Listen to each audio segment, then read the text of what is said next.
Ẹ̀yin èèyàn lé èwo lẹ ti ṣe ẹ káàbọ̀ sí Mashola Gist TV o. Ìtàtúgbọ̀ yìí ó tún lágbára o.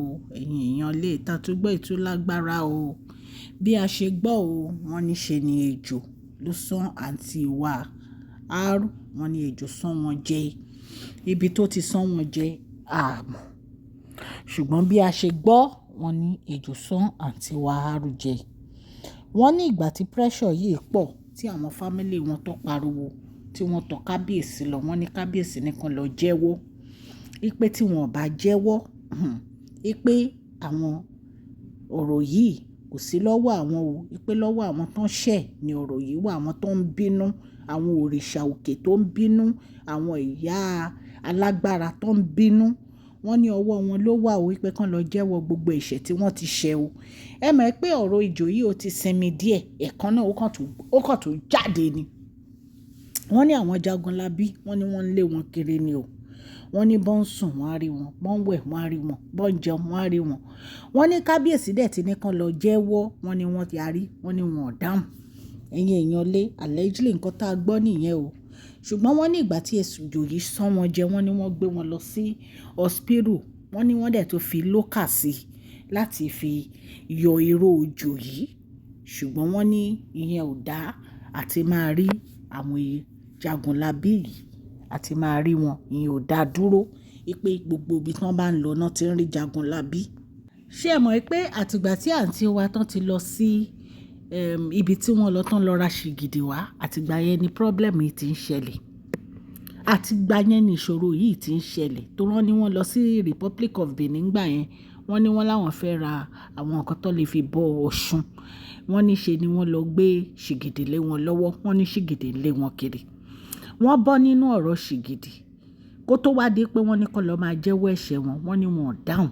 Wọ́n ní gbogbo bó ṣe ń sọ pé kán jẹ́wọ́, wọ́n ní wọn ò dáhùn. Wọ́n ní ṣe náà ń ṣagídí. Wọ́n ní ṣùgbọ́n àwọn Jagunlabi tó ń yọ sí wọn, wọ́n ní wọn ò bá wọn ṣeré rárá. Bóyá nítorí ẹ̀ ni Jagunlabi yìí fi ṣán wọn jẹ ní ìsìn àmọ́. Bọ̀ wọ́n ní pé ibi tán ti ṣán wọn jẹ, wọ́n ní wọn ò sọ, wọ́n ní wọn ò declare fún kábíyèsí. Wọ́n ní wọ́n kàn ń pariwo pé kábíyèsí ò dá sí àǹtí wa pẹ̀lú gbogbo nǹkan tó ń ṣẹlẹ̀ yìí. Kábíyèsí dákẹ́ sí ọ̀rọ̀ yìí. Wọ́n ní kábíyèsí dẹ̀ sọ fún wọn kán lọ jẹ́wọ́. Ipe ọ̀rọ̀ yìí ó ṣu àwọn lọ́wọ́, kò sí nǹkan táwọn fẹ́ sọ sí ọ̀rọ̀ yìí ju pé kí wọ́n lọ jẹ́wọ́ lọ. Ipe tí wọn ò bá jẹ́wọ́, wọn ò tí ì rí nǹkan kan o. Wọ́n ní àwọn bàbá onífásọ, ìyá onífásọ, gbogbo àwọn èèyàn tó jẹ́ pé wọ́n mọwọ́ yí padà náà ti sọ fáwọn àǹtí wa pé kán lọ jẹ́wọ́. Wọ́n ní ṣùgbọ́n wọ́n yarí. Wọ́n ní wọn ò jẹ́wọ́. Wọ́n ní ṣe ní aya wọn. Wọ́n ní ṣe ló le bí ti òkúta.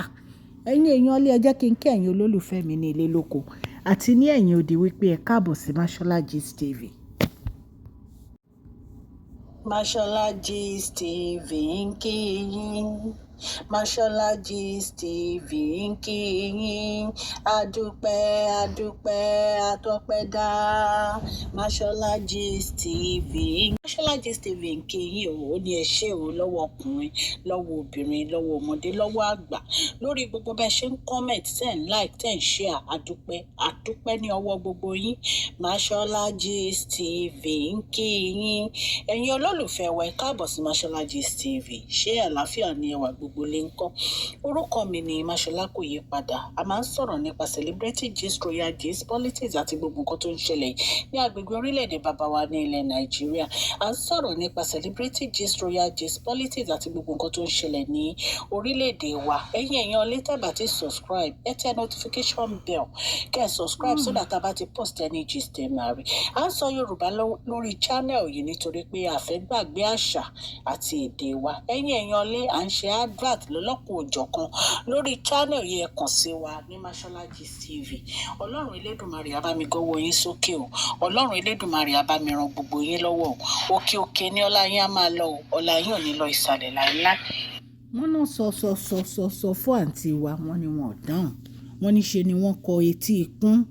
Wọ́n ní ibi tí ejò yìí ti sán wọn jẹ, wọ́n ní àǹtí wo ò jẹ́wọ́.